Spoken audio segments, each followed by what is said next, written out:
Welcome to MSP 1337. I'm your host, Chris Johnson, a show dedicated to cybersecurity challenges, solutions, a journey together, not alone. Welcome, everybody, to another episode of MSP 1337. I'm joined this week by Darren Mott, former FBI, counterintelligence, counter-espionage, cyber too.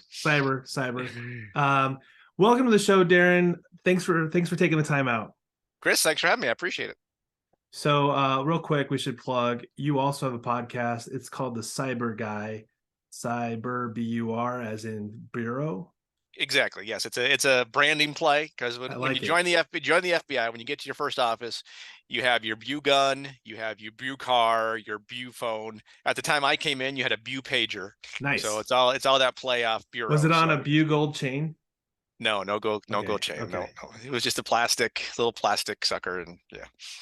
So, as we were saying before the show started, that we always try to talk about things that are cybersecurity related. And you said, well, why don't we go broad and go like, hey, why all the things are bad with China? And maybe that's a little bit of an extreme, but it's not necessarily wrong. And I think some of the things that we did mention were things like why TikTok's bad. Mm-hmm. I spent 4 years as a CTO for a school district. And man, what kid is not on TikTok? And in fact, in U.S. capitalism, there's a lot of legitimate U.S. Citizens that make a lot of money through the likes of TikTok. And I think the good doesn't outweigh the bad. And I'd love to get your insights on it. But you mentioned some of your background, and I don't want to butcher it, so I'll let you, if you would share a little bit about your background, and then we can go into TikTok and other things that, sure, resemble nation state and challenges that we face in the U.S.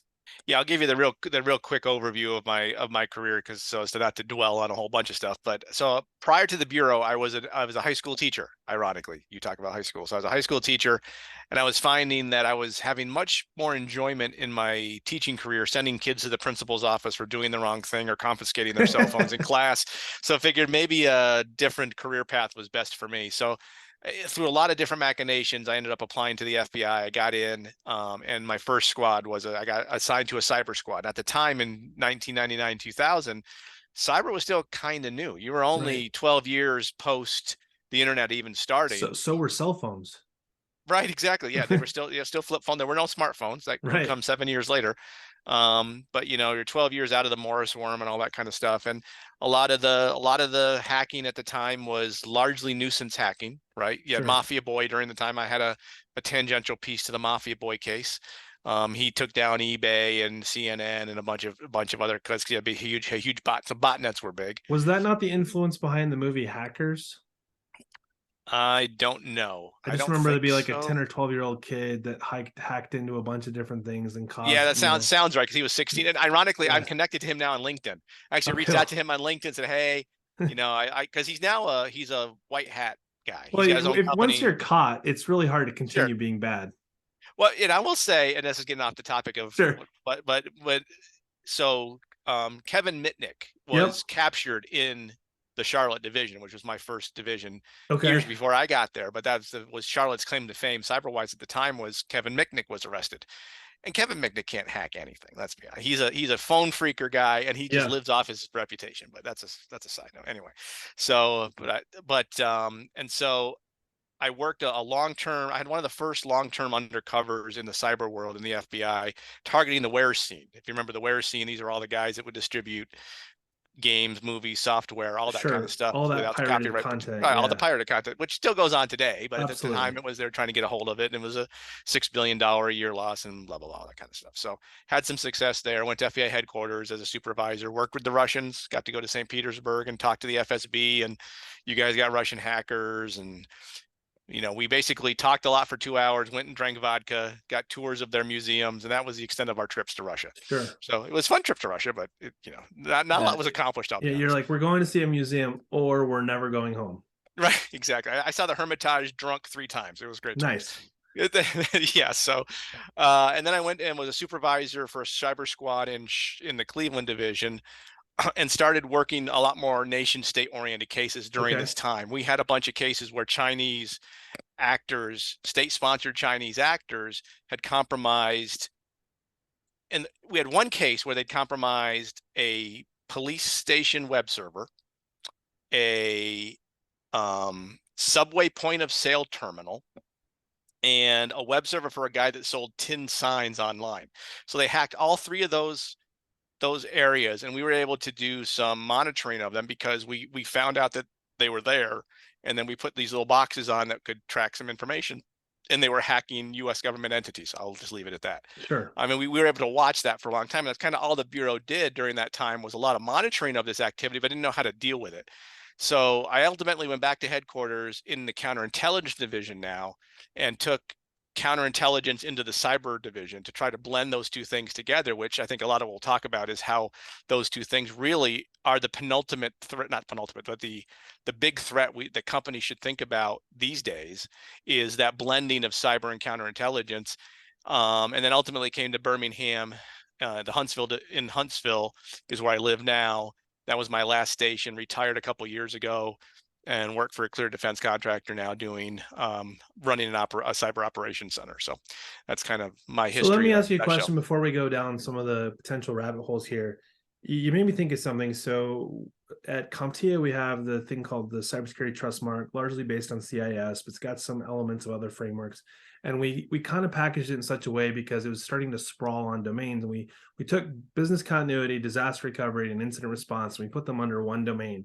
I feel like after what I hear from you is that counterintelligence wouldn't be a bad idea to include in that grouping, because that's how you can become really more proactive and feasibly be more in that preventative state, or at least, catch or stop state of something that does come up, because you've got those, I guess, for lack of a better scenario, might be like honeypots, or ways in which you put traps in place so that it makes it look easy, but it takes them away from where potentially, say, as you said it, the blue room. Yep. Sorry, I had to cough there real quick. I had to mute No, myself. you're fine. Yeah, but I caused so you to really think really hard. Yeah. no, right, yeah.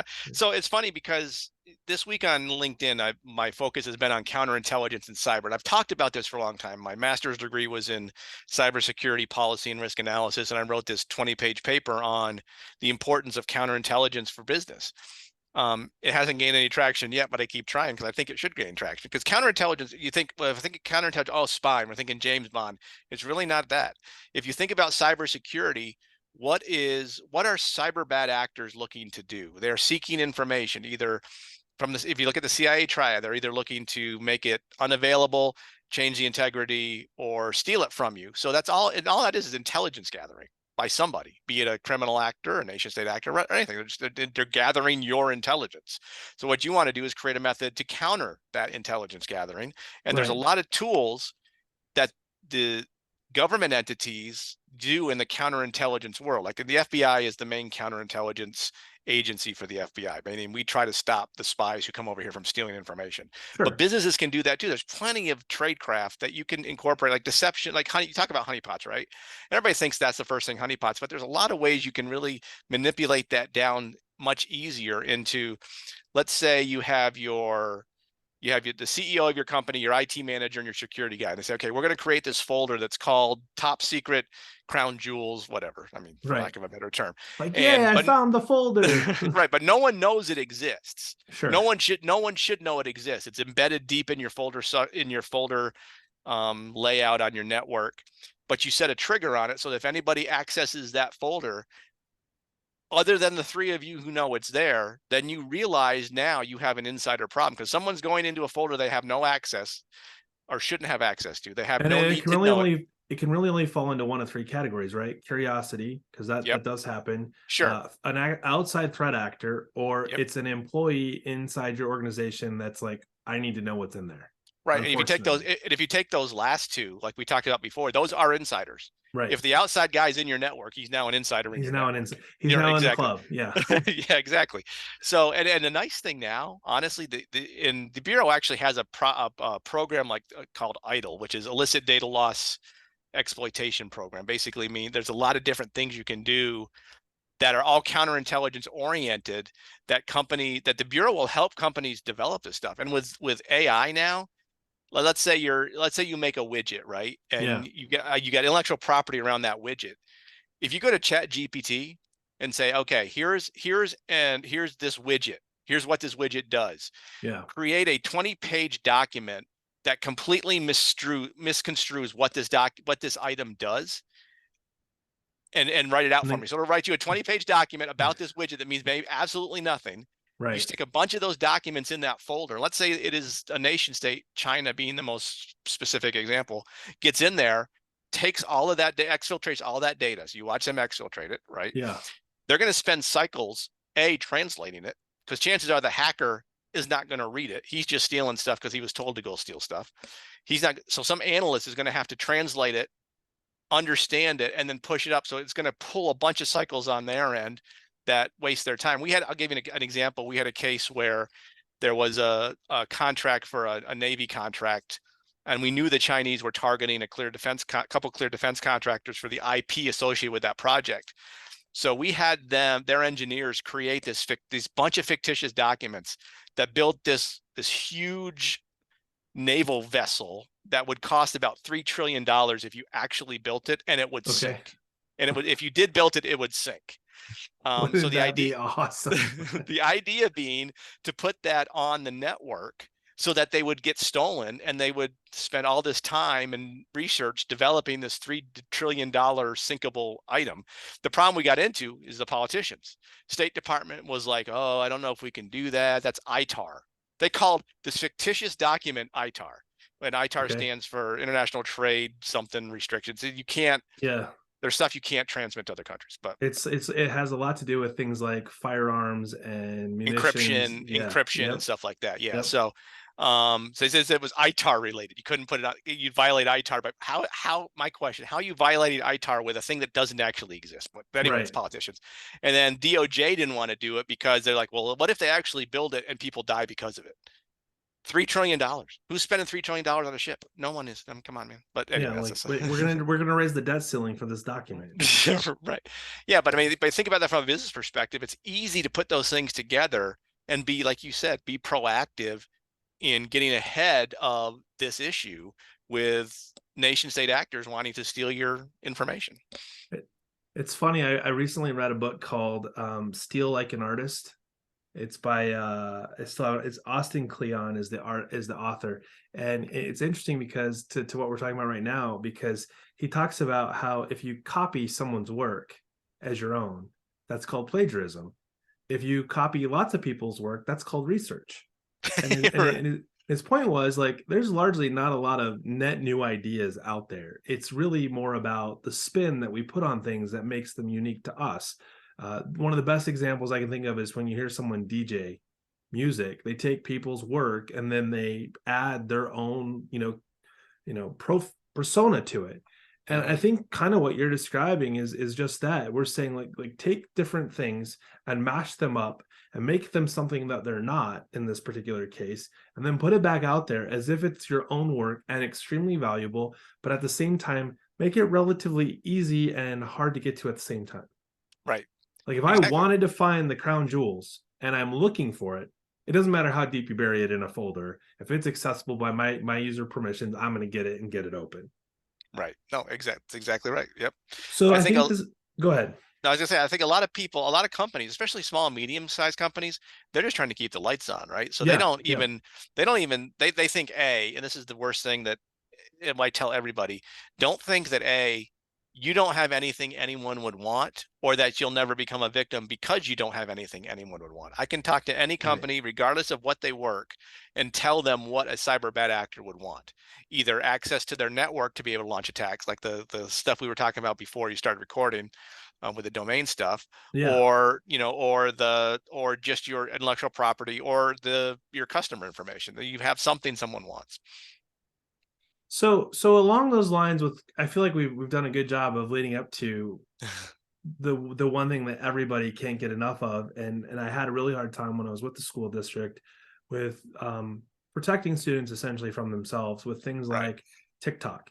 Yep. and others. Temu is one because it's shopping related, and so it's very popular. You see it, and if you use Flipboard or any other news source, you tend to get advertisements for that. And like, hey, get the Michael Kors bag for $12. You're like, oh yeah, that makes perfect sense that it would be $12. Right. Yep.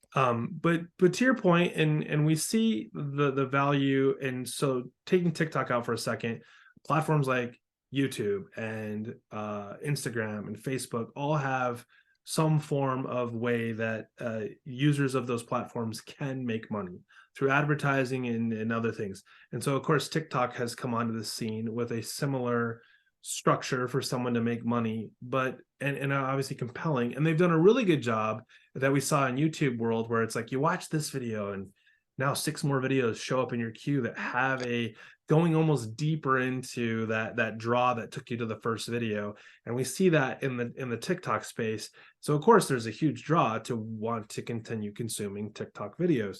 So without jumping all the way to the nation state stuff, what was like the first clue around TikTok might be bad that put TikTok as an example on the radar for anybody? Well, I can tell you what it was for me. And again, being both having a cyber and a counterintelligence background and an educator background, I Sure. look at the China's very smart. I don't even want to get to the China piece. I'm going to start with the China because they're very Yeah, yeah. smart because they're forward thinking. They're not concerned about what TikTok means today. They're concerned about what does TikTok mean in 10 years. And Right. maybe in 10 years it's gone and there's something else. But think about it now. You have all of these, it's not only teenage kids, it's adults too. And Oh, absolutely. I've been interviewed on a bunch of different news stations about TikTok. And one station edited me out and took the one piece I said was, if you're just a business owner using TikTok for advertisement, you're probably reasonably safe. Now I said a bunch of other bad stuff too, but that's the one piece they took out for me. But anyway, I digress. Right. But That's think the whole yeah, I'll go ahead and put, $18 a month towards, ad placement in a platform that I know is being consumed by those that would shop with me. What harm is there? And I think they missed the whole point. Right. So if you think about, the teenage, let's think about the teenager, and because with all the, and there's plenty of evidence to show that all the data that you put into TikTok is going to Chinese servers where the Chinese nation state actors can review it, look at it, do whatever they want with it. Even if they aren't today, even if they're not, right? Right. Like to your point, 10 Correct. years from now, that's a treasure trove of data if it hasn't gone away. And even if it's gone away, the data probably didn't go away. And here's my concern, right? Because the whole thing with TikTok is putting your face on it. It's a narcissistic Sure. tool that everybody wants to show what you're doing. So you've got these 15, 16, 17, 18-year-old kids who are doing all these TikTok videos. China now knows what you look like. In 10 years, when you're an adult, you may decide, have an epiphany at some point in college where, maybe I want to work for the government. Maybe I want to work for the FBI. Maybe I want to work for the CIA, NSA. I want to help the country. Right. You're never traveling outside of the country because China now knows what you look like. So you can't travel under covert name as a CIA operative into China or into any of the associated countries because they know what you look like. They have your facial recognition. So I think that's an area that people kind of bypass and don't think about. And again, for the majority of people using it, that's not going to be a big concern for them. But what about, hey, I'm filming myself and here is my brother that works for Raytheon and we're talking whatever. Sure. And now, so China knows we need information from Raytheon. So they now know that John, the brother of Sam, works Right. at Raytheon. Where does he work? Ooh, he works in missile development. All right, that's interesting to us. Maybe he can give us some Goes on the information. board. Yeah. Goes on the board. So let's now take our OPM data we stole in 2015. Oh yeah, he's got a top secret security clearance. Let's take our Equifax data we stole in 2017.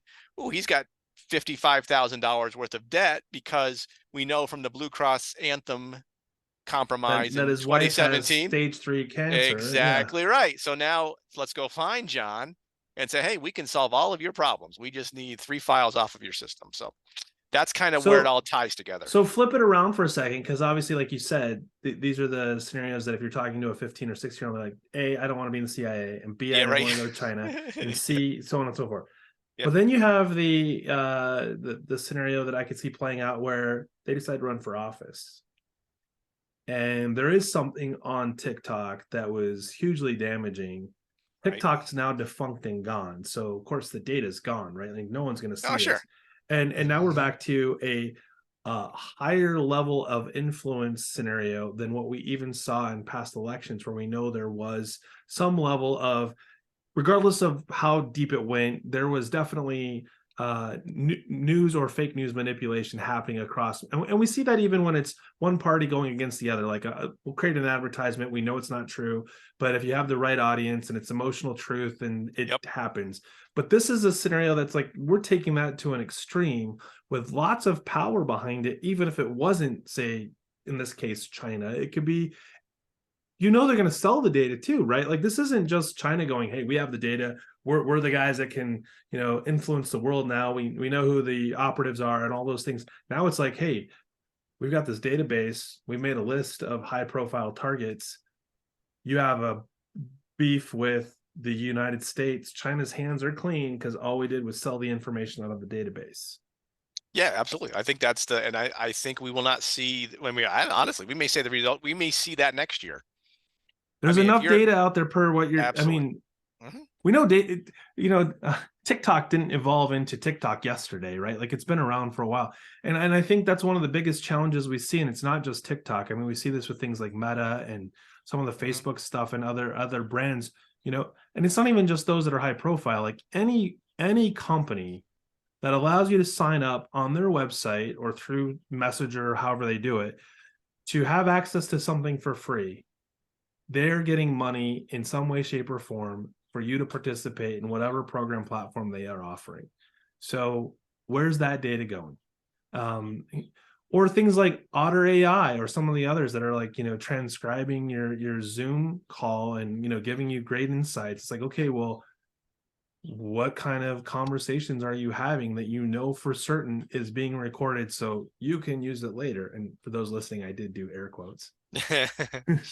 Yeah, no, I think that's absolutely right. Now, the one advantage to the U.S. companies, if they did that, at least you have a legal mechanism to sue them if you wanted to. Now, they're going to have a ton of lawyers, and that may be ineffective. But the advertisement in itself may, I mean, the publicity may be bad. But you can't do that with China. If China misuses the data, no one's being going to be held accountable for any of that stuff. But to some Even if degree, go even ahead. if Project Texas goes forward and they put all their stuff in Texas, whoop-de-doo. I guarantee you there's some back door leading back to Beijing somewhere. We use NordVPN, it's fine. Right. Yes.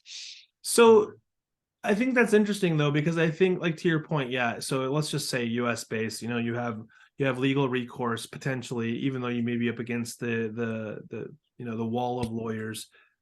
But I think there's something here that you can't account for, whether they are US based or not. And that is, once the data has been put into their hands, and once that data then leaves for whatever reason to go somewhere else, that game is the ball is out of the park. The train has left the station. It doesn't Right. matter what we go after. Yes, you might be financially compensated, but does that mean you're going to be looking over your shoulder for the rest of your life? The passion project or the career path you wanted to go on, Secret Service or otherwise, has now been, sorry, we did go through and you did make through all the tests just fine, but you're on TikTok and you've been disqualified for, senior level top secret clearance. Yeah, that or we may get to the point where all these people running for office, like, hey, everybody's got a naked TikTok video. What do we care? Just another one. Right. So who cares? Right. So yeah, Wow. that's a sad day when all of our politicians were former TikTok influencers. That's going to be rough. Yeah, that's what is that? We're looking at what, 15 years roughly? You have to be 32 to run for office, or 42. 25 for a congressman, 30 for a senator, and 35 for president. So 35 for president. So we're looking at roughly 10 years, 10 plus years for Mm-hmm. someone to be in that position of influence, and then some. We Yeah. got it. I mean, obviously it's sooner than that for other roles, but Right.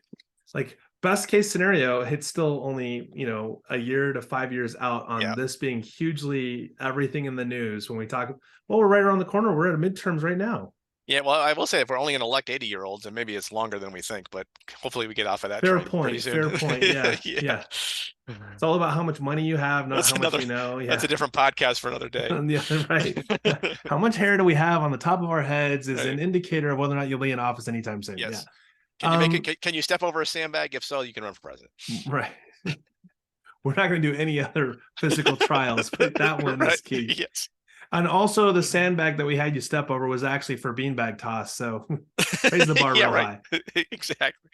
So we've got a little bit of time left. We talked, largely about nation state China. We used TikTok, I think, is a great example, but that's not where it stops, right? And so like understanding the counterintelligence piece a little bit and what you've shared, like how do we give some educational guidance to not just the businesses, but I think also end users, because end users work for businesses. Yep. We're only as secure as the people that we educate. Um, how do you navigate this? Because I don't think the answer is like stay away from social media. That's not what we're Right. saying. We Correct. very specifically picked up TikTok, but I think it also means like helping to educate and understand like don't give information out just because someone asks for it. TikTok would Yeah. be the worst scenario. Right. Well, I think so. My tagline on my podcast is understand the threats targeting you so you can assess your risk, proceed wisely. Those are the three things I always say.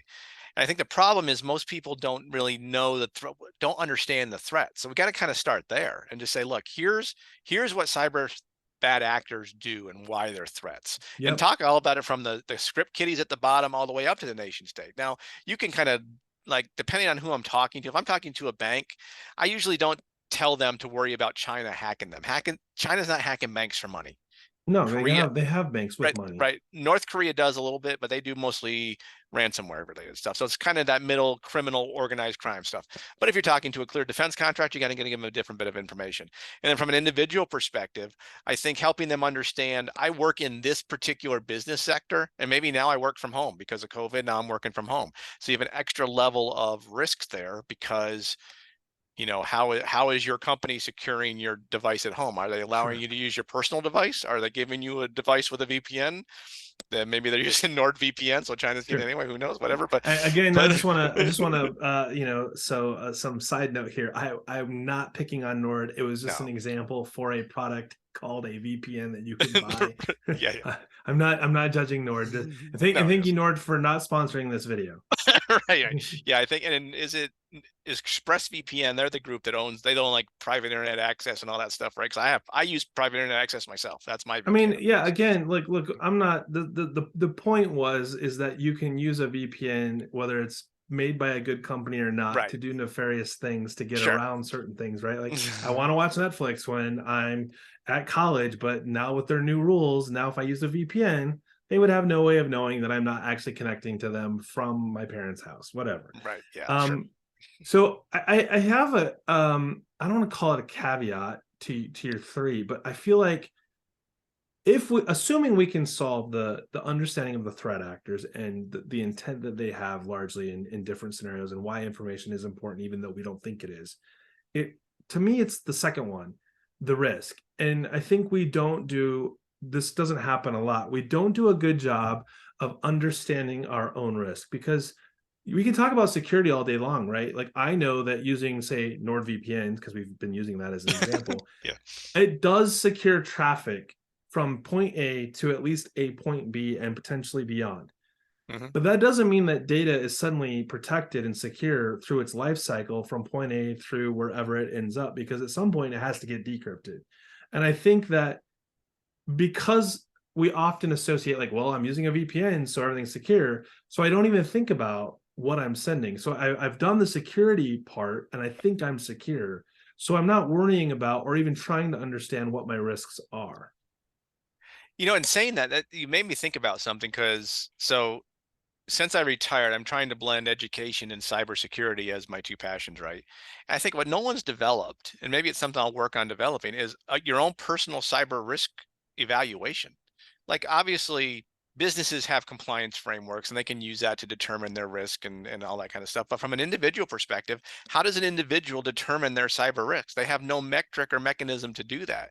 And So if I you think don't do that, can you really understand a business risk fully? Because every person that works there has a component in that KPI that determines the level of risk you actually have. exactly.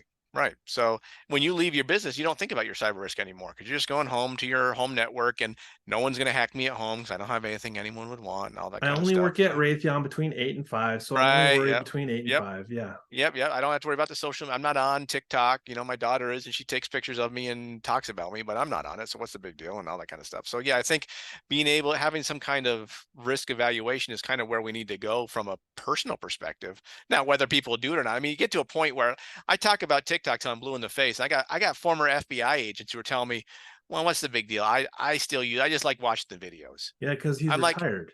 I, I know, but still, but he still has information. So Right. I'm like, great. I'm not going to be able to talk you out. All I can do is tell you what the threats are. If your personal risk assessment is I have no risk and I'm going to do this thing, God bless and Godspeed, because I Right. can't But convince you isn't otherwise. this, I mean, not to trivialize some of this, but like we have car insurance, whether we Sure. want to have car insurance or not. But that doesn't mean that with or without car insurance, we're out there going like, man, I think I'm going to drive on the opposite side of the road today and just see if I can get to point my Good point. destination without, having a head-on collision.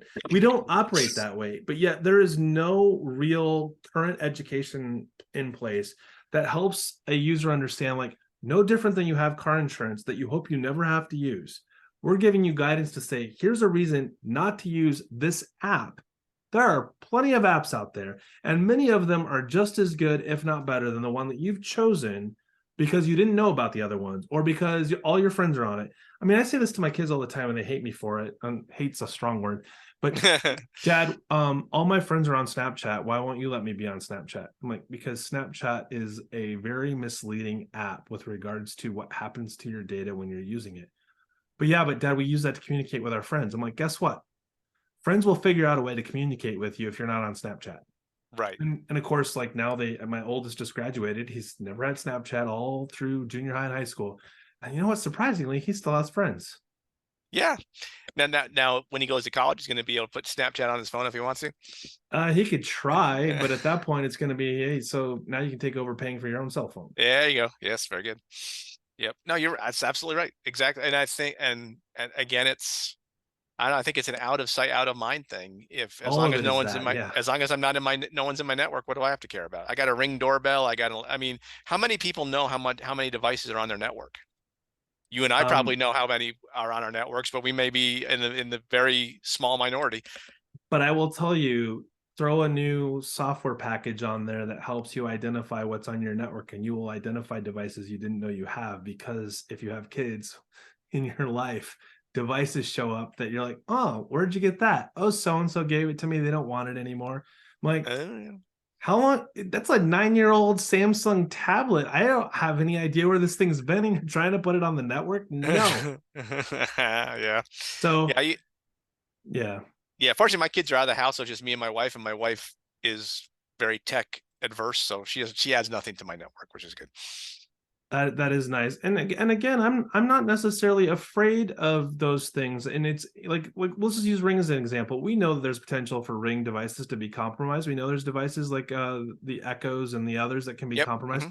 That doesn't mean that they're bad devices to have. It's like, but if you don't understand what your risk is with the device, then you'll never know what potentially is being compromised under your nose because you don't know anything about it. Buying devices because it's cool and convenient is the first step in a downward spiral to you've been compromised. Right. Well, remember when the Alexa first came out, how many stories were there of people picking up conversations and sending it to somebody else? I mean, Absolutely, I or mean, even those that have been it's been used in court yep. for the it is the eyewitness, and it's like, wait a second, who is Yep. that again? Yeah, I think to your point, this isn't about solving for apps that can be vulnerable or that show or pose risk for an individual. It's recognizing what are the risks and is it a risk I'm willing to take. Right. I think we largely have a population, not just in the United States, but around the globe, that are not considering the risks. They're using it because it's convenient, cool, and fun. And at some point that will come back to haunt them. Hopefully not in a terrible fashion, Right. hopefully, but And I will say this, expanding that risk to others unintended. So take a look at, hey, we need to get grandma an iPhone so that we can communicate and FaceTime with her so she can see the grandkids. So grandma gets this iPhone and just says, hey, click this thing so we can do FaceTime. but no one looks at, hey, she gets a text message that says, or she gets a phone call that says, Johnny's been kidnapped, I need $1,000. No, they're not talking about that associated threat. I mean, it could happen. It doesn't necessarily have to happen on a smartphone, but they're not talking. I mean, the threat to our older generation is huge, and that's just a whole side risk area that no one's talking about either. Even when it's logical, right? I've had this happen to my own father-in-law. It's not the end of the world in this particular case, but he got a phone call that they obviously knew enough about him to get him to divulge information. And ironically, when you're over the age of 70, divulging information about somebody, if I were calling them, I don't have to know them to get pretty accurate, feeling like I'm their best friend, They're because yeah, I'm calling they're about your back pain. And they're like, how did you know? It's like, well, you're 72. I'm guessing that you've sat before in your life at least yeah. more than once. And it's unfortunate because it goes back, and I hate to say this, the Nigerian prince fax from way back is still alive and well in 9 or 10 or plus platform forms, and it's the same message. And you just said it, like, Johnny's been kidnapped. That's really no different than give me $1,000 and I'll Yep. give you $1 million. Well, I got it today. I was actually getting an infusion for some iron stuff, and I got a thing saying, "Hey, are you Serena, the piano teacher?" And I knew exactly where it was going to go. I was going to say no. They said, "Oh, I'm sorry. I hope I didn't bother you. Where do you live? What's your name?" Yeah. I got to Do the, you well, play the piano? Do you I like hope the I piano? I hope I didn't bother you, but are Yeah. you in North Carolina also? I said no. And they said something else. I go, could you just tell me what the scam is, and let's get it over with. And then that's the last I heard from them. So that was Right. fun. Right. Well, I mean, like, I remember the pig butchering scam, and we could probably Yep. riff on scams all day long, but that one Yeah. is very familiar as far as China goes, because funny enough, it's actually a legitimate cryptocurrency exchange. It's just not real legit when you try to pull your money out. Hmm. I had a guy, I was at a conference, and I talked about pig butchering in the conference. I said, here's what it is, here's what'll happen. A guy came up to me afterwards and said, that exact thing happened to me.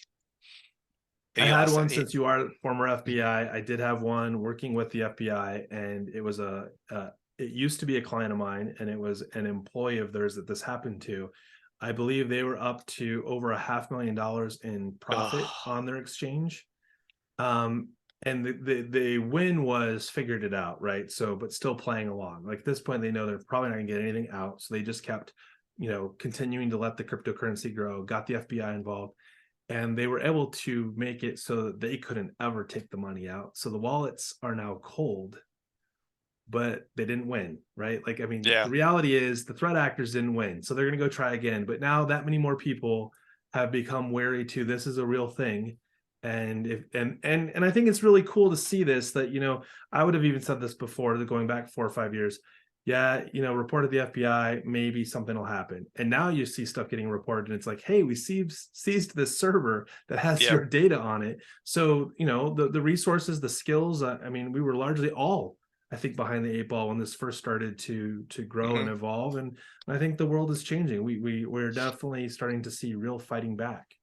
I think this is the first week in a long time where I didn't get that LinkedIn message that starts the pig butchering Oh yeah, conversation. yeah. I've had a So couple of them. I've got them to WhatsApp, and I've actually held them out for a while, and then I take all that text and post it on LinkedIn. Say, here's a pig butchering example. Feel free to yeah. read. Mhm. So Darren, we went a little over. That's normal on this show because we tend to go down rabbit holes, as always. Is Sure. there anything you want to share with my audience that might be of interest that we didn't cover in today's episode? Well, I just say, if you're on LinkedIn, feel free to follow me. It's Darren Mott, DarrenMott. It's easy to find. Cyber Guy is the podcast. I kind of focus it on information for business, information for individuals. I try to present it from a very basic. It's not a technical podcast. It's very Gotcha. untechnical. It's kind of talking about, like we're talking about here. What are the threats? How do you assess your risk? How do you keep yourself safe? Because my I like goal it. is, if I can make people not have to call the FBI because they had a problem, then it's a win for me. So that's Absolutely. my passion. So I appreciate you having me on. Hey, thank you. Well, for those of you listening, this is MSP 1337. Thanks, and have a great week.